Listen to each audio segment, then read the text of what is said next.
اقترب للناس حسابهم وهم في غفلة معرضون ما يأتيهم من ذكر من ربهم محدث إلا استمعوه وهم يلعبون لاهية قلوبهم وأسروا النجوى الذين ظلموا هل هذا إلا بشر مثلكم أفتأتون السحر وأنتم تبصرون قال ربي يعلم القول في السماء والأرض وهو السميع العليم بل قالوا أضغاث أحلام بل افتراه بل هو شاعر فليأتنا بآية كما أرسل الأولون ما آمنت قبلهم من قرية أهلكناها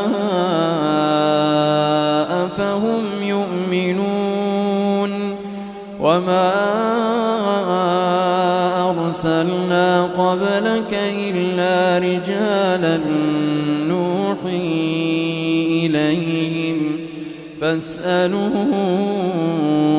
أهل الذكر إن كنتم لا تعلمون وما جعلناهم جسدا لا يأكلون الطعام وما كانوا خالدين ثم صدقناهم الوعد فأنجيناهم ومن نشاء وأهلكنا المسرفين لقد أنزلنا إليكم كتابا فيه ذكركم أفلا تعقلون وكم قصمنا من قرية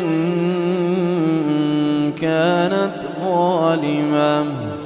وأنشأنا بعدها قوما آخرين فلما أحسوا بأسنا إذا هم منها يركضون لا تركضوا وارجعوا إلى ما أترفتم فيه ومساكنكم لعلكم تسألون قالوا يا ويلنا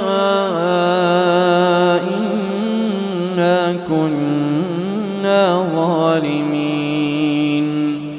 فما زالت تلك دعواهم حتى جعلناهم حصيدا خامدين وما خلقنا السماء والأرض وما بينهما لاعبين لو أردنا أن نتخذ لهوا لاتخذناه من لدنا إن كنا فاعلين